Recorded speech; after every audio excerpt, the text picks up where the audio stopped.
Olá, tudo bem, pessoal? Estamos aqui no aguardo para mais uma live do projeto Doutrina Catarinense. Doutora Michele, tudo bem? Tudo certo? Boa tarde, boa noite, né? Estamos ainda ingressando, né, no fim da tarde e início da noite.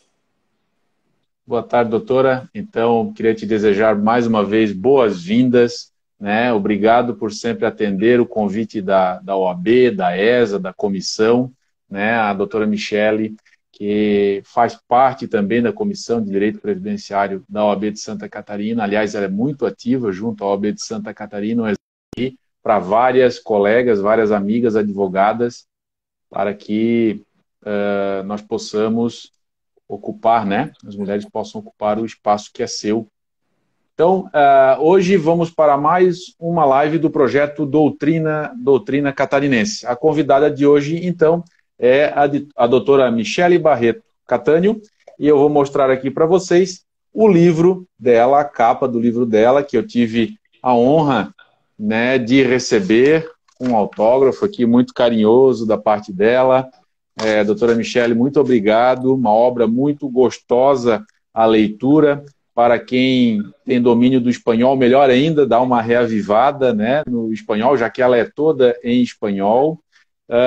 Então a gente vai conversar hoje, né, com a doutora Michele Barreto Catânio sobre o seu livro Seguridade Social Brasileira e Argentina, Análise Comparativa de Benefícios Concedidos. É lógico que eu li aqui com a minha tradução simultânea, mas o texto, assim como o título, está todo em espanhol, como eu já falei.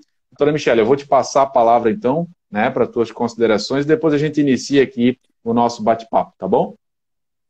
Boa noite, então, eu agradeço o convite para participar do projeto Doutrina Catarinense. Eu me sinto muito honrada, né, em poder lançar o meu livro oficialmente, principalmente porque eu não pude lançar ele de fato, porque foi bem no iniciozinho da pandemia que eu havia até tentado agendar, né, o lançamento, mas teve que ser tudo suspenso em virtude da nossa situação atual. Então, muito obrigada à ESA, às comissões, à Comissão de Direito Previdenciário, à OAB, à CAASC também, que é envolvida, né, no projeto, pela oportunidade, então, de lançar oficialmente com muita honra, imagina, né? Nunca eu nem tinha imaginado que ia ser possível, né, fazer esse lançamento na OAB de Santa Catarina, propriamente dito. Muito obrigada pela oportunidade.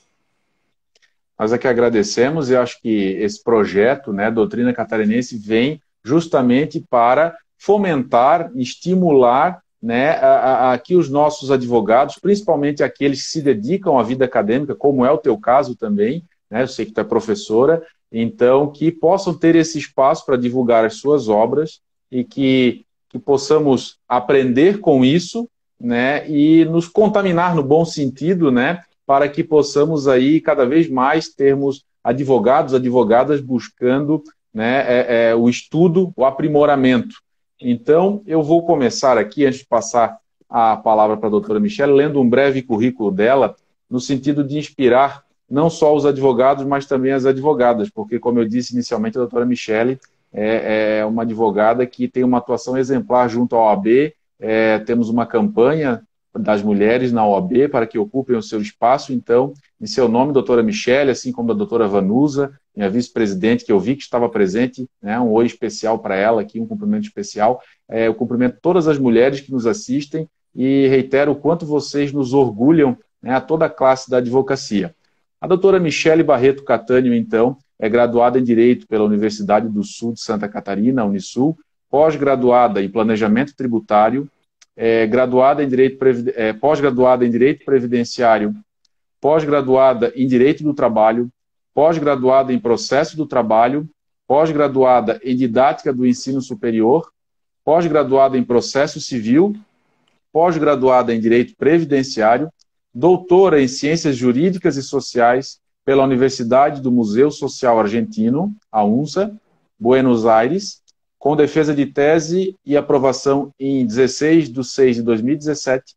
Ela também é coordenadora da Escola Superior da nossa ESA né, na 45ª subseção aí em Orleans, e Lauro Miller, na gestão de 16 a 2021. É vice-presidente também da subseção de Orleans e Lauro Miller, na gestão atual, e membro da nossa comissão, né, de Direito Previdenciário e Regime Geral. Além de tudo isso, ela ainda é professora na Universidade Unibave de Orleans desde 2009. Lá ela atua, então, nas disciplinas de Direito Empresarial e Direito do Trabalho. Bom, doutora Michele, esse aqui é um filho seu, não deixa de ser um filho seu. Com certeza, foi um projeto. Na verdade, assim, eu acho que todos que redigem e gostam da escrita, né? O livro que publica acaba sendo um projeto de vida, né? Porque a gente tem poucas oportunidades de forma geral de conseguir publicar, a gente não tem muito. Isso não só Santa Catarina, né? No Brasil, de forma geral, nós não temos um incentivo tão grande, né? A publicações e tudo mais. Então, na verdade, a grande parte das publicações, elas têm que ser custeadas pelos próprios autores. Então, isso demanda, né, para que seja lançado numa editora, né, de mais renome, para que possa, né, estar em plataformas de venda. Então, isso demanda todo um empenho, tanto de custo quanto de tempo, né, que a gente tem a nossa rotina diária nos escritórios, no nosso caso como advogados, né, nos escritórios, e que a gente tem que tirar a família e tudo mais, que a gente tem que tirar esse tempo, então, para fazer essa dedicação. Então, com certeza, né, um filho, eu tenho, né, o meu menininho de 7 anos, lindinho, mas com certeza um filho também que nasceu, né, com a tese de doutorado e depois com a publicação agora do livro. Perfeito. É uma brincadeira que a gente acaba fazendo, uma brincadeira carinhosa, né, porque realmente ela é fruto dessa dedicação, né, do seu estudo durante todos esses anos, né. Então eu queria que tu contasse, assim, já passasse, logicamente, por isso, mas conta pra gente como é que foi esse teu processo durante o doutorado, desde a escolha da universidade, escolher fazer um curso fora, a escolha e os desafios de tudo isso. Então, vamos aproveitar esse primeiro momento para quem está nos assistindo, né, para que a gente possa conversar e, quem sabe, o teu exemplo, né, instigue outras pessoas, né, incentive para que outros colegas sigam esse mesmo caminho. Com certeza. É bem interessante nós inspirarmos, né, as outras pessoas a trilharem e a fazerem coisas boas que vão agregar no seu desenvolvimento pessoal, né? Eu digo muito isso para os meus meninos aqui, para os meus alunos. E, na verdade, eu gostaria até de ter feito no Brasil o doutorado, né? Mas, infelizmente, nós temos uma realidade no Brasil que não flexibiliza muito o aspecto educacional.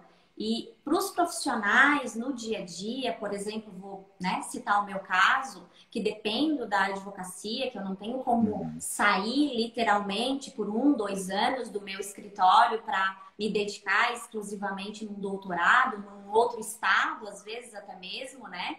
Então, uma alternativa que me foi apresentada, inclusive que outros professores da universidade que eu atuo acabaram também fazendo isso, foi o doutorado fora do país, em virtude dessa flexibilização, que eu acho até que era uma situação que poderia ser verificada, né, no nosso país, porque assim como agora a virtualização, né, da informação está tornando ela mais acessível para as pessoas de forma geral, sem um custo tão alto, que já envolve deslocamento, que já envolve, né, toda uma série de situações.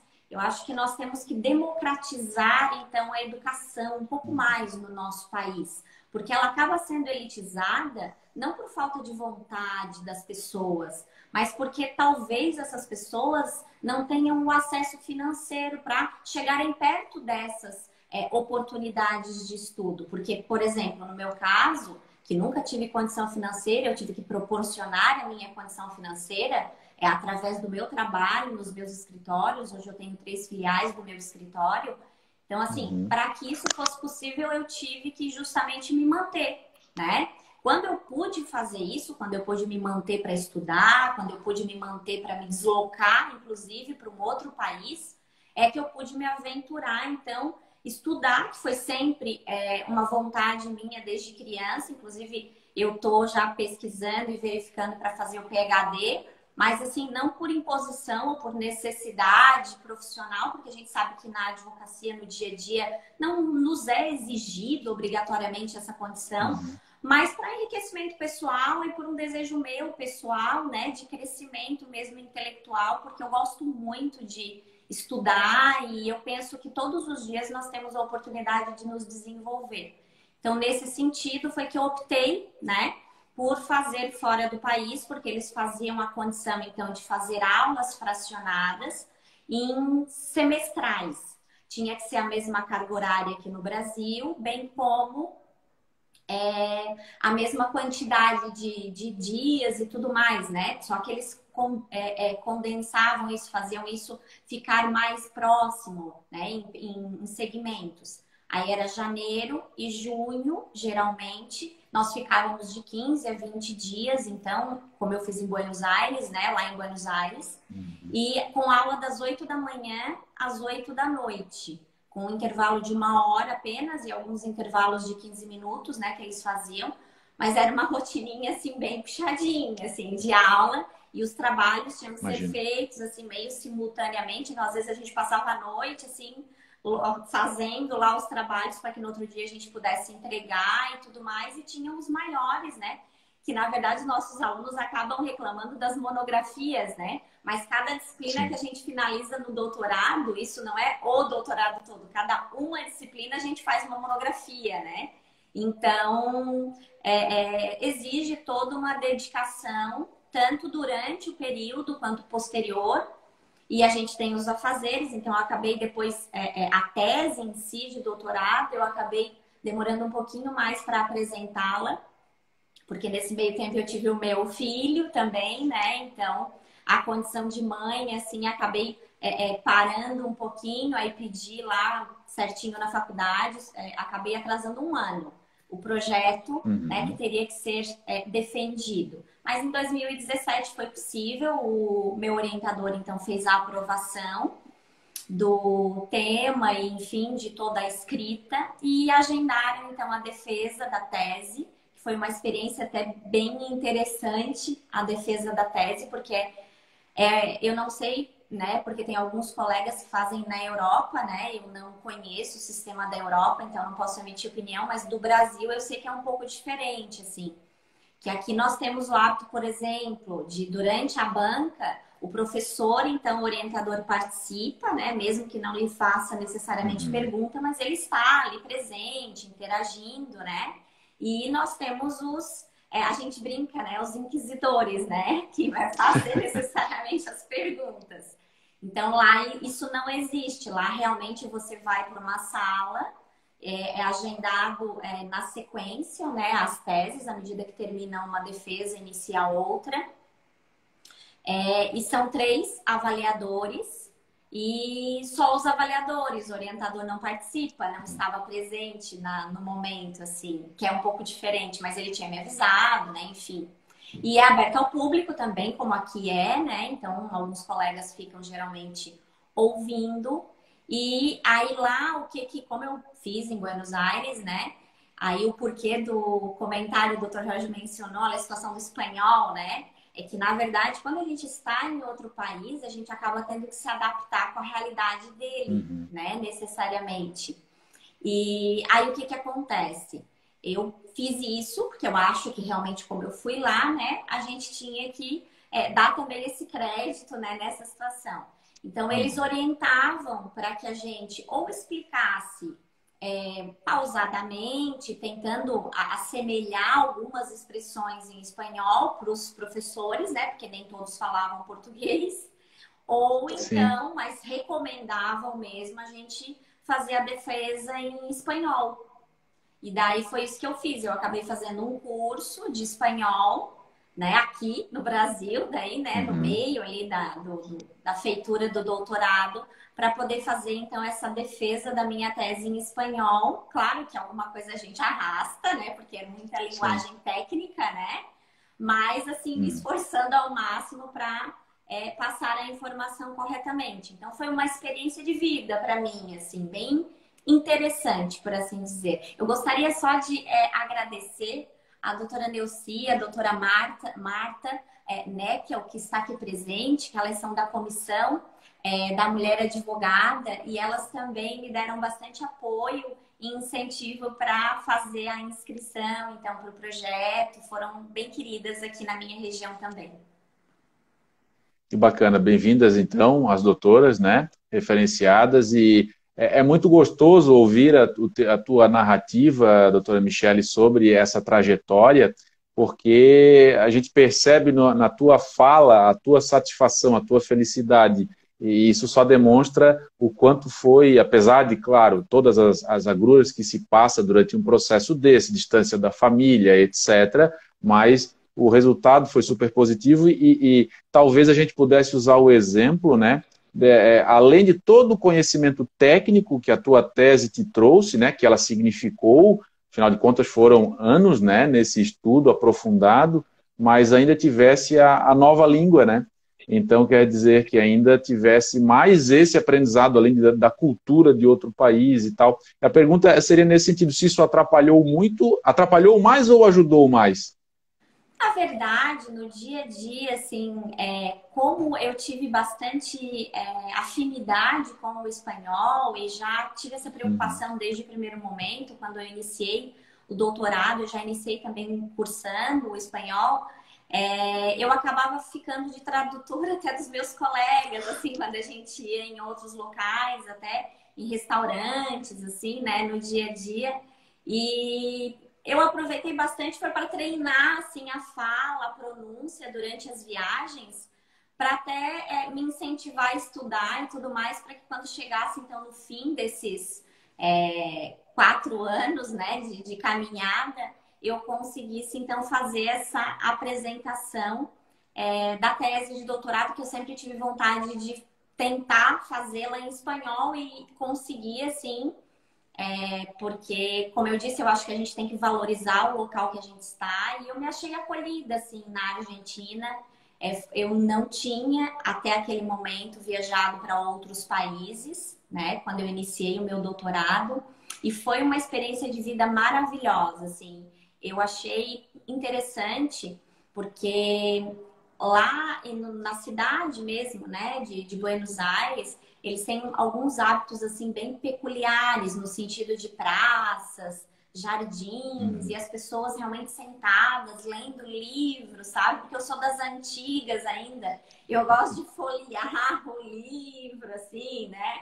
E eu achava aquilo lindo, lindo, lindo, porque como eu tive sempre essa vontade, né, de escrever um livro, inclusive a honra também de estar participando agora com um artigo na nossa comissão de direito previdenciário, que daqui a pouco está no forno, né, doutor Jorge? Daqui a pouco o nosso da comissão também vai estar saindo. E eu estou fazendo também já o meu segundo livro próprio, só que eu estou dando um lapso temporal, porque como eu vou pelo mesmo segmento do direito previdenciário, e como nós estamos tendo muitas alterações, né? E eu não tenho nem pretensão de ser uma doutrinadora, nem nada do gênero, né? Simplesmente dar a minha contribuição social, né, para a região, enfim, no que eu puder contribuir. E fazer essa análise agora dos benefícios do Brasil, porque como essa reforma que nós estamos passando, porque nós não passamos, nós estamos passando ainda. Hoje ainda foi publicado mais um decreto, né, doutor Jorge, que a gente vai ter que se inteirar todo dia dele. No direito previdenciário, eu tenho uma colega, a doutora Catiana, que menciona muito isso, que no direito previdenciário nós não temos monotonia, e eu concordo com ela plenamente. Não há marasmo. Não, com certeza. E só cumprimentar o professor Henrique Aquino aqui, que também ingressou, e no dia de sábado nós vamos fazer a aula em parceria, então, no curso. Bacana, bem-vindo, professor. Na tua fala eu fiquei imaginando, e como eu também li o livro, eu teria algumas perguntas aqui para instigar, né, a nossa conversa e tentar trazer aqui quem nos assiste para dentro do nosso assunto. Deixa eu te fazer uma pergunta sobre isso. Michele, usasse alguma vez na tua vida, né, que além de professora, né, tua principal atividade é a advocacia previdenciária, né?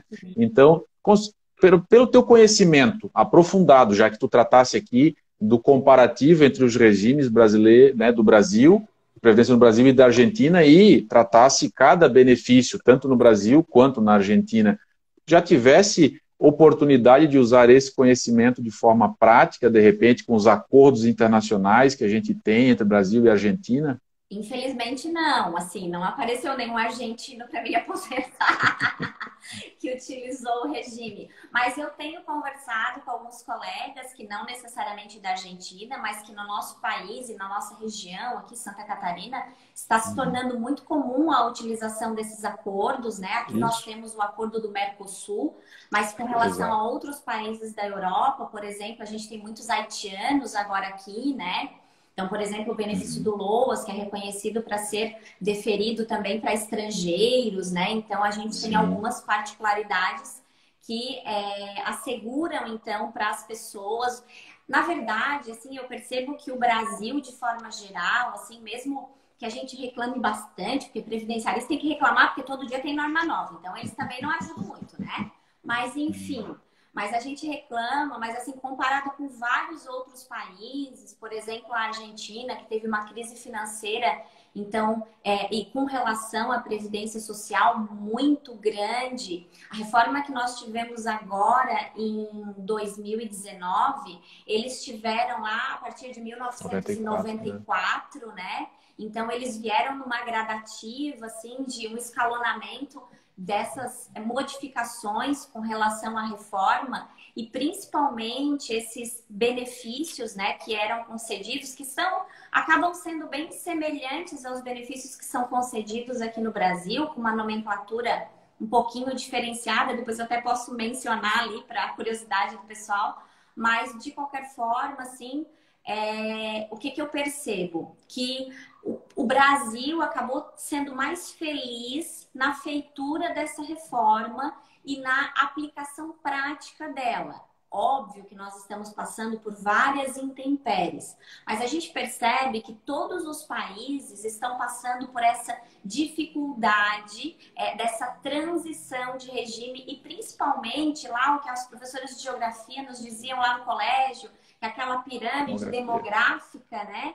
Que uma população muito jovem, depois uma população idosa que não ia, né? A população que vinha na sequência não ia conseguir pagar a conta, né? E a gente cresceu. Nós somos a geração que cresceu escutando isso, até dos professores de geografia, não precisou chegar no direito previdenciário, né? Então, assim, essa crise financeira, ela já estava posta historicamente falando. Então, os países, vários outros países, nós temos o Chile também, que foi anterior à Argentina, que tem uma crise financeira em virtude também da situação previdenciária. Lá na Argentina, quando eu questionava, porque daí a prática eu não ia ter, né, do direito previdenciário deles lá. E eles mencionavam, assim, com um desafeto, com um rancor, assim, no sistema previdenciário deles, sabe, que tinha recém passado... porque eu fiz o meu doutorado a partir de 2008, né? Então, eu comecei a fazer as viagens para lá em 2008. E então tinha recém-passado, estava ainda nas modificações, nas etapas, né, de escalonamento, de implantação. Depois eles acabaram, a partir de 2009, eles retrocederam alguns aspectos iniciais lá de 94 novamente. Mas que assim, que esse regime, ele não foi tão bem administrado na Argentina, no Chile, como ele tem sido administrado no nosso país. Então, eu acho que nesse sentido, por mais que a gente reclama, né? Mas o nosso país ainda merece, né, esse voto de confiança no sentido dessa administração do regime previdenciário como um todo. E um dos fatores que os estudiosos, né, da área apontam como um fator muito, muito, muito favorável no Brasil seria a situação a aplicação do fator, a criação do fator previdenciário, né? Que causou um nivelamento, apesar de que a reclamação mais recorrente que nós temos aqui nos nossos escritórios, que é essa desvinculação do salário mínimo ao benefício da previdência social também, né? Então, essas situações foram os principais argumentos que os estudiosos utilizam para mencionar, então, esse equilíbrio que ainda existe no nosso país da concessão de benefício, apesar, né, das demandas judiciais, apesar, né, de todo o gasto com relação, porque nós sabemos também que essas prestações, né, o benefício, por exemplo, de prestação continuada, é um benefício não contributivo. Então, automaticamente, o país está contribuindo para a não miserabilidade, levando em consideração pessoas que não realizaram essa contribuição. Sendo que no nosso sistema, no nosso regime previdenciário, nós temos justamente um seguro, né? Que quem contribui tem direito a ter algum tipo de repercussão posteriormente, quando no atingimento dos requisitos, e quem não contribui não teria direito.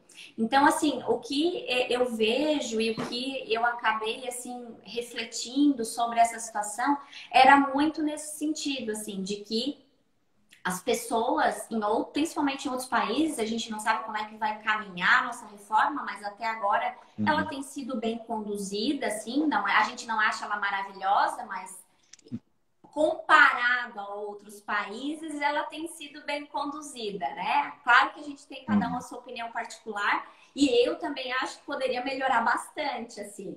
Mas, né, fazendo essa comparação a nível de países, ela está sendo ainda bem conduzida e na Argentina, essa desvinculação que eles fizeram, porque eles acabaram fazendo também toda essa série de desvinculações de pagamento, essas transições do sistema de caixas e pensões. Lá eles têm a ANSES, né? Que aqui nós temos o INSS. Lá eles têm um pouco diferenciar desses critérios dos benefícios. Eles chamam, né, as jubilações por incapacidade, mas é o benefício por incapacidade, por idade. E as idades, assim, um aspecto que eu achei bem interessante é que as idades lá, que aqui no Brasil a gente vê muita diferença assim, entre homem e mulher, e que agora a reforma da Previdência trouxe um início de comparação. A Argentina já vem com isso, de ser a mesma idade, digamos assim, mais próxima, pelo menos, né? A Argentina já vem caminhando com isso um pouco antes que a gente também, nesse pensamento, né? Em alguns tipos de benefício por idade, por exemplo. Claro que daí o deles é superior, que daí o deles é 70 anos, né? A gente aqui não chega a ser a 70 anos, mas lá eles já colocaram 70 anos, só que diminuíram a quantidade, por exemplo, de contribuição. Aqui a gente é 15, né? E lá eles colocam 10, que teria... né? Isso, E lá é 10 apenas. Viu como eu li, doutora? Eu li o livro. Na verdade, um enriquecimento acadêmico, né? Mais no sentido de fazermos essas análises a nível global e até daqui a pouco, quem sabe, estudar e aprofundar, quem sabe, um país da Europa. Eu tenho vontade de fazer o PhD e eu observei alguns locais, Portugal, que teriam uma afinidade um pouco maior com o Brasil, né, para quem sabe fazer o PhD. E eu tenho vontade também de casar essas comparações e fazer um global, assim, porque aqui nós ficamos ainda na América, né, dentro do Mercosul, e acaba que a nossa colonização, a nossa cultura ainda tem bastante, né, semelhança, por mais que eu observe que no que tange ao argentino, eu vejo que eles são mais pioneiros no sentido, assim, dos direitos, assim, de serem mais, por exemplo, no sentido do reconhecimento, né, do casamento homossexual, que aconteceu quando eu estava lá, né? Eu participei visualmente, né? Não fui na passeata, óbvio, né? Sim. Eu participei. Mas vivenciou o momento histórico. O movimento que aconteceu na cidade de Buenos Aires foi eu bem assim bem social, bem humanista, né? Que eu sou daquela que choro pelas causas sociais, né? O previdenciarista, eu acho que tem essa essência, né? Do acolhimento, assim, de tentar auxiliar o próximo. Mas então eu acabei participando, né, dessa luta que eles tiveram. Depois, na sequência, o Brasil também acabou aderindo. Mas, assim, eu vi, assim, e com as idades também, que eles têm essa abertura, assim, de mente. O que eu percebi, assim, que eles têm alguns problemas, assim, em algumas situações que a gente sabe, inclusive é corriqueira, a gente comenta, né? A gritaçada no trânsito, umas outras situações, assim, né? Mas, assim, eles são Cultura. pioneiros, assim, eles têm uma mente aberta com relação a essa evolução cultural, sabe? E é isso que eu achei, assim, mais rico nessa comparação, nessa análise e respirar, assim, essa situação da cultura. Eu vi muito vivo, assim, muito latente. Eles têm muitos sebos, assim, eles valorizam muito o passado, assim. Eu acho interessante essa valorização. A gente não tem essa cultura tão forte quanto eu vi lá aqui no nosso país, e é uma pena, porque Isso vale. porque o povo que não conhece o seu passado, ele comete os É. mesmos erros no presente e no futuro, né? Então eu acho que isso a gente perde bastante não tendo esse olhar. Esse comparativo que a doutora está falando fica muito evidente, não só na Argentina, países, né, Uruguai, etc., a quantidade de praças, bibliotecas e estátuas, né, monumentos, então, referenciando as histórias do seu país, daqueles países, no caso, né, a gente vê essa diferença, infelizmente, né, para a gente aqui no Brasil. Mas, lendo o seu livro, teve um ponto que eu fiquei assim, que eu sou apaixonado e eu fiquei muito curioso, sabe, doutora? Eu queria explorar ele um pouquinho contigo. No Brasil, a gente tem, né, retratado na própria Constituição Federal, o princípio da dignidade humana. E a doutora trata ele aqui como o valor supremo de uma sociedade democrática. Né? Eu queria que, se a doutora pudesse fazer, de tudo isso que a doutora falou, acho que eu queria voltar depois de novo, né, na questão da reforma, porque a Argentina teve uma grande reforma em 94, o Brasil teve, vamos chamar assim, mini reformas, adequações, por exemplo, 98, fator previdenciário, que a doutora bem comentou, né? Isso. Então depois a gente volta, fecha isso, mas até porque eu gostaria de fazer esse fechamento com base nessa questão. Como é que a doutora vê, né, na legislação a argentina, comparada com a brasileira, né, previdenciária, essa questão da dignidade? Isso foi respeitado nessas reformas? Então, fala um pouco para a gente desse princípio com base nas reformas na da Argentina, mais antiga, lá desde 94, e se a doutora enxerga alguma semelhança também com base nesse princípio na emenda 103, né, de novembro do ano passado. Assim, eu percebi que, levando em consideração, né, o princípio de que o Brasil acabou tendo um respeito um pouco maior pelo princípio da dignidade, na minha opinião pessoal, daí, né, do que a própria Argentina. Por quê? Porque eles fizeram já momentaneamente essa dissociação entre o regime de repartição e o regime de capitalização, e principalmente eles tiveram um elevado, que a gente sempre sabe que essa transição, né, em épocas de reforma, tem um elevado custo, né, para realizar essa transição. E esse aumento das despesas, por assim dizer, o que eu percebi nessas evoluções é que eles não tiveram, então, por exemplo, né, a ideia que foi pioneira daí no nosso país, que foi a situação do fator previdenciário, né, que foi lançado em 99, 98 para 99. Então, assim, ela foi uma adaptação um pouco mais gradativa. Na verdade, a gente teve perdas, com certeza, né? E como eu mencionei, a situação do fator, a situação da desvinculação do salário mínimo.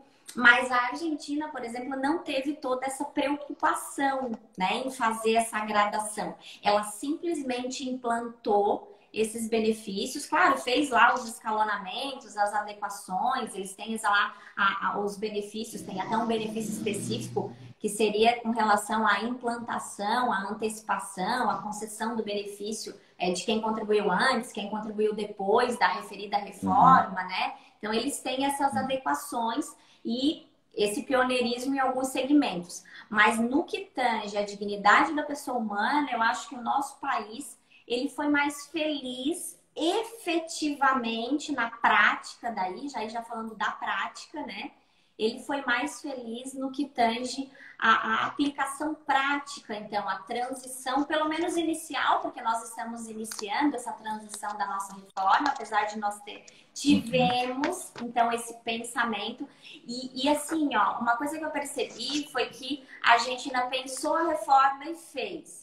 O Brasil pensou por várias vezes a reforma e acabou por várias vezes retrocedendo, sabe? Então, pensou em aplicar essa reforma já lá, como disse o Dr. Jorge, já lá em 98, né? Ela estava sendo pensada e ela acabou sendo, naquele momento, descartada. Porque justamente se imaginou, pelo menos foi, né, a leitura que a gente tem, é que se imaginou que o impacto seria muito grande. Então, aí foi pensada, ela foi descartada, adiada naquele primeiro momento. Era uma coisa lógica, que a gente sabe que iria acontecer, só que eles fizeram uma flexibilização, então, desse regime, utilizando, então, o fator previdenciário, utilizando essa desvinculação do salário mínimo. Óbvio que houve perdas, eu até não me recordo agora os percentuais específicos, mas assim, houve a disparidade entre o Brasil e a Argentina no aumento desse endividamento com relação à previdência social, porque o Brasil está muito equilibrado com relação a todos os outros países que estão pensando. Inclusive, está sendo considerado pioneiro, está servindo de exemplo para que outros países, então, utilizem vários pensamentos, várias ideias, várias situações de transição que o Brasil está fazendo para que possam fazer nos seus próprios países. Óbvio que a gente vai verificar que o Brasil acabou copiando alguma coisa da Argentina também, porque e na própria leitura ali da reforma e tudo mais, a gente vê que é bem similar, né, o caminhar ali dos benefícios, mas isso, assim, em alguns livros eles traziam exemplos europeus, Suíça, enfim, outros países, e que também trouxeram, eu acho que os países, de forma geral, e isso é muito feliz, né, porque é exatamente isso que nós estamos conversando, que eu acho que é um enriquecimento cultural, que a agregação de conhecimento, ela vai proporcionando essa dignidade da pessoa humana para os trabalhadores, que são uma classe de pessoas que depende, né, e quase que exclusivamente desses benefícios, porque quem possui, né, muitos investimentos e já uma condição financeira melhor, acaba sobrevivendo da sua própria renda e não tem uma implicação muito grande esse benefício previdenciário.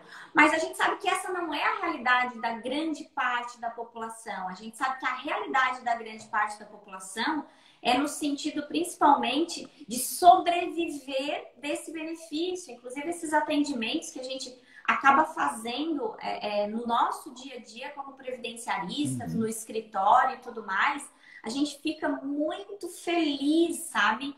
Em dizer que foi concedido. Agora eu não sei tanto, né, doutor Jorge, porque está em 60%, Deus o livre, essa aposentadoria por invalidez, né? Mas enfim, que agora é benefício por incapacidade total e permanente, que mudou o nome, eu acho que a gente esquece ainda, né, na fala, né? Porque ele está muito enraizado, muitos anos falando da mesma forma, né? Mas assim, a gente se sentia muito feliz, a pessoa estava ali doente, né? Precisando, então, desse benefício. A gente sabe que existiam essas altas programadas, existem aqui no nosso país também a situação, né, desses indeferimentos que não eram tão corretos assim, né? E que a gente conquistava e essa pessoa tinha, então, a tranquilidade de que não é assim para sobreviver, sabe? Porque um salário mínimo, gente, E eu conheço, assim, eu tenho clientes que sobrevivem de um salário mínimo. Isso é uma realidade, assim, de miserabilidade já a sobrevivência com um salário mínimo, assim. Porque uma pessoa que não tem onde morar, né, com um salário mínimo, ela não mora. É muito difícil, né? Manter casa de moradia, manter uma família, manter comida na mesa, né? Para filhos e tudo mais. Então, mesmo que, por exemplo, a esposa e o seu marido, né? Ganhem um salário mínimo, 2 salários mínimos, mas são realidades complicadas. E isso é a grande quantidade da população brasileira, sabe? É o que a gente vê no nosso dia a dia, é o principal público. Aqui no meu escritório, é o principal público que eu atendo. E eu fico tão orgulhosa quando eu consigo, sabe, auxiliar essas pessoas a ter uma sobrevida melhor. Eu sei que elas não vão ter luxo, né? Elas não vão poder, né, chegar a patamares, né, de viagens ou coisa assim. Mas elas vão comer, sabe? E a gente fica muito feliz em dar essa notícia para as pessoas, sabe? E isso para mim é a dignidade da pessoa humana, é prover no mínimo a comida, a subsistência básica, né? Porque o ser humano morrer de fome é uma condição muito triste, né? Eu toquei nesse ponto justamente por isso, doutora. Nós não havíamos combinado, só para quem está assistindo E eu saber, já falo, né? Eu peguei eu já ela. fico chorando, né? O doutor Jorge tá até rindo. Não, mas é que é uma felicidade, sabe? A doutora me entende perfeitamente porque somos previdenciaristas e quem nos assiste é previdenciarista.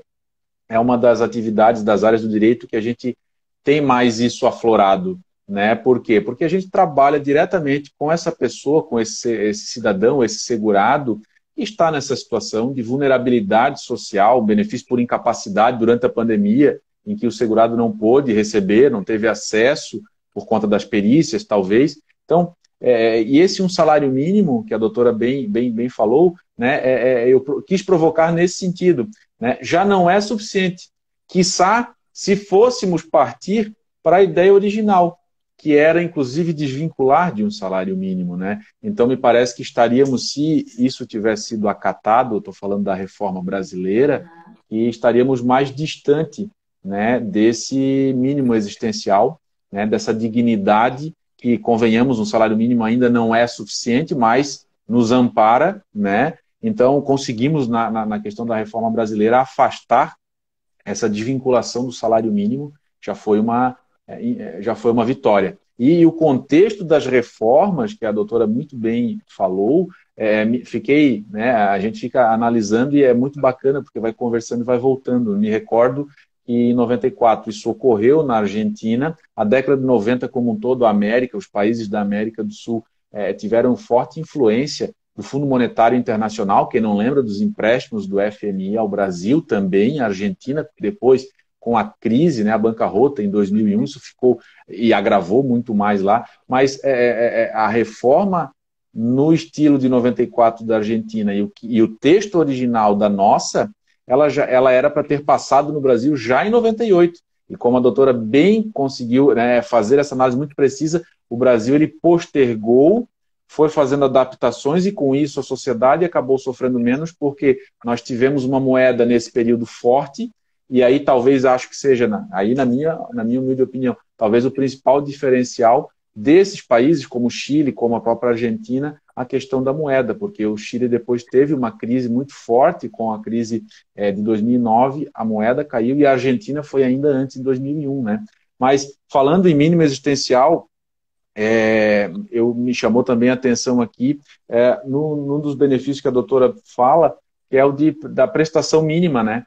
Então, no Brasil, nós não temos isso, nós temos uma equiparação do salário, só fazendo para fazer o fechamento desse ponto aqui, da questão do salário mínimo, mas lá eles têm esse mínimo de forma diferente, como um benefício, né, doutora Michele? Aham, que é o da idade, que eu mencionei ali dos 70 anos, né? Que daí Isso. eles têm uma situação diferenciada assim, pela idade e pela similaridade das contribuições, né? De 10 aí, anos de contribuição.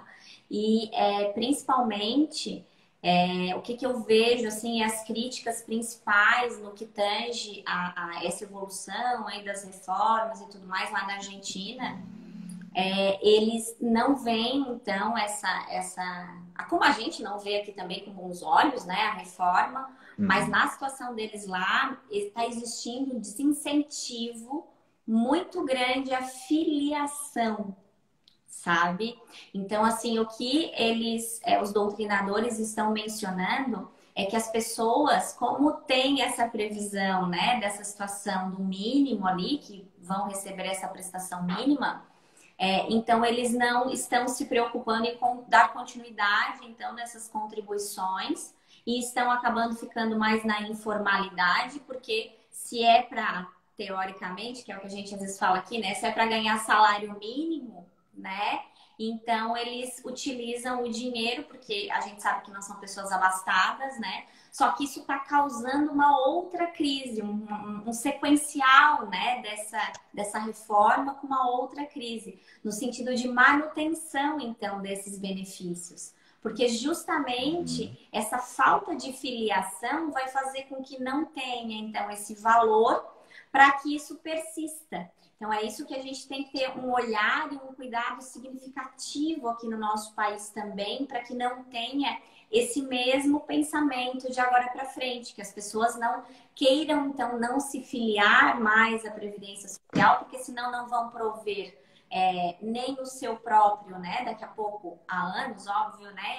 Algumas pessoas que vão se encaixar totalmente na reforma, vão demorar algum tempo, mas não vão prover sua própria aposentadoria e nem na sequência. Então, o nosso regime, como o da Argentina está acontecendo, infelizmente, lá com eles, vai estar fadado a daqui a pouco, não digo não existir, mas ser falido, né? Como já estava num pensamento assim anterior à reforma, que já foi feito nesse sentido para fazer com que o regime funcionasse, e na verdade não está sendo um projeto feliz. Por isso que quando eu pedia para que eles me mencionassem a situação da Previdência, eles falavam assim com um desafeto tamanho assim da previdência social deles, no sentido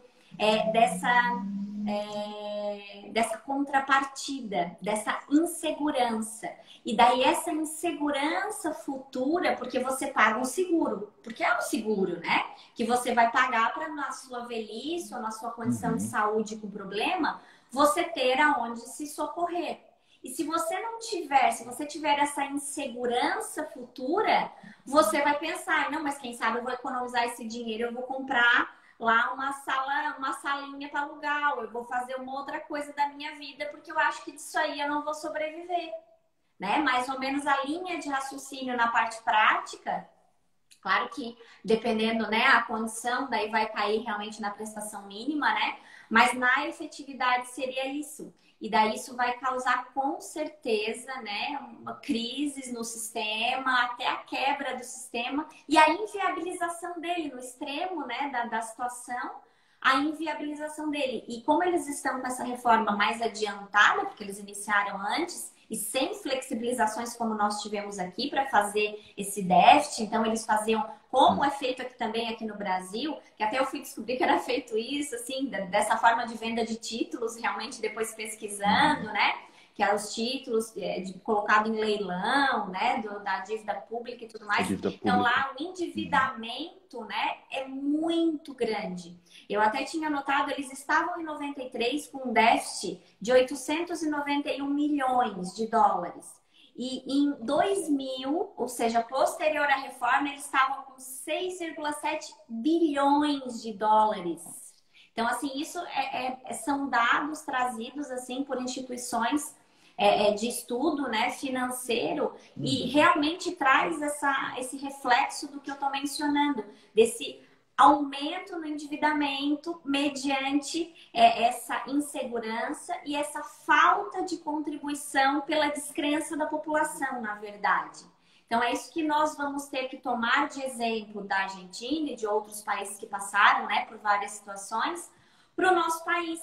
Porque daqui 10 anos somos nós que podemos estar na mesma situação se não forem tomados, apesar de uma flexibilização e um pensamento que foi inteligente, né, historicamente falando, né, no sentido de adequar para que a gente não tivesse hoje, nós não estivéssemos hoje, então, nessa situação de crise tão latente, houve esse equilíbrio em virtude dessa flexibilização, mas de agora para frente também não temos que incentivar essa falta de contribuição. Então, esse sistema continuar para, como disse o Dr. Jorge, garantir pelo menos o mínimo, né, para a população, que nós, como previdenciaristas, sabemos como a garantia do mínimo para a sobrevivência da população é importante.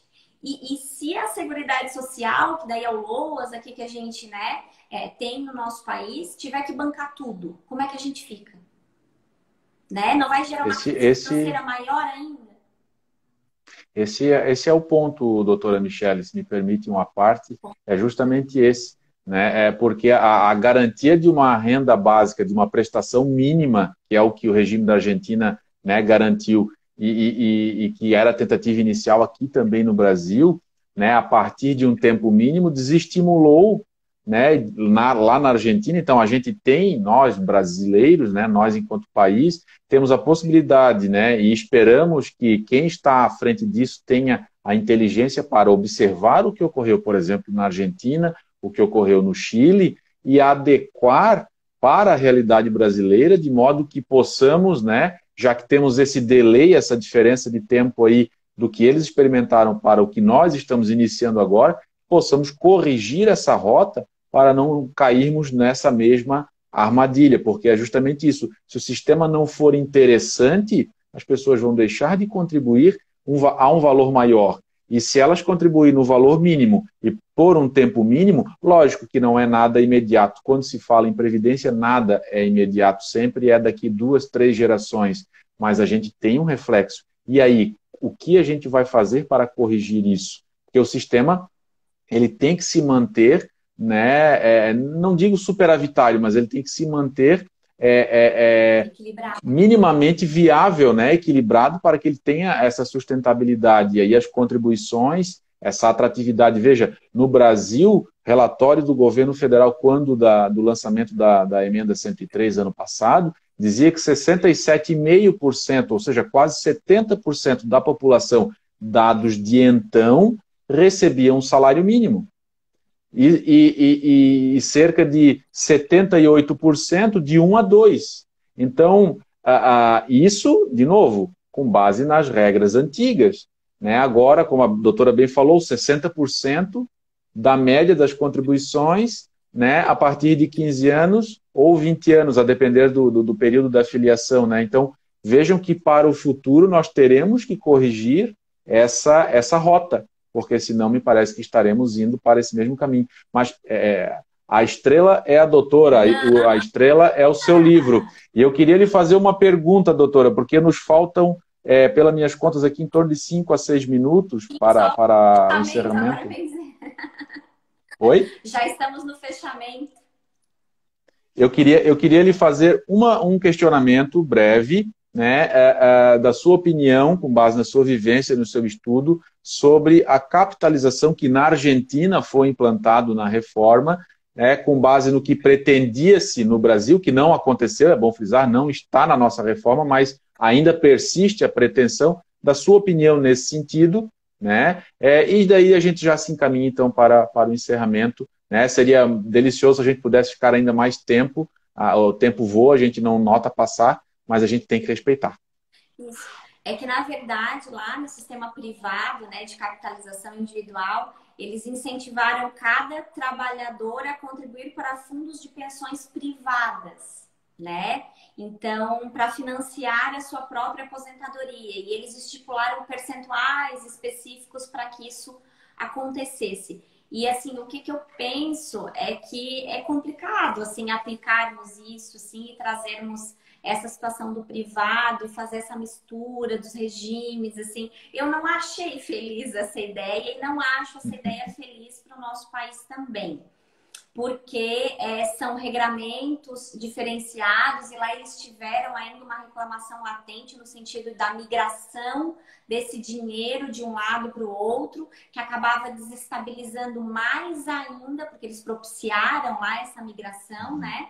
E aqui a gente não tem essa figura, mas que acabou desestabilizando, auxiliando a maior ainda, né? Porque já estava ruim, mas a maior desestabilização, então, da segurança. Porque justamente essa transição desses valores, que a todo momento essas pessoas, né, iam para um lado, iam para o outro, porque tinham, inclusive, pelo que eu percebi aqui, várias caixas ali, né, de fundo privado, e isso não dava essa segurança para que esse trabalhador futuramente tivesse a sua aposentadoria. É por isso que eles tinham, quando eu conversava, isso tão latente para eles na conversa, não só em livro que eu comprei também, né, lá do regime deles, para poder verificar.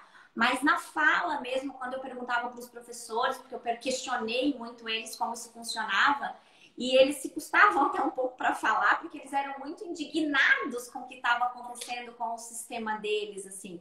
Eles pejorativavam muito e, principalmente, eles têm isso, já naquele momento eu percebi, assim, que eles acham que é um sistema que não dá certo, sabe? Que é uma coisa que está fadado à falência. Eles não veem futuro no sistema deles. Na fala deles, pode ser que a Argentina consiga, né, dar a volta por cima e estabilizar novamente o sistema, mas para eles era um caminho sem volta, sabe? No sentido de que não ia mais acontecer. E eu acho que é por isso que acabou acontecendo a outra situação, no sentido de que realmente as pessoas não investirem mais, então, e acabarem fazendo, né, fazendo outras situações com os seus recursos. E realmente daí vai inviabilizar aí na sequência as aposentadorias das demais pessoas.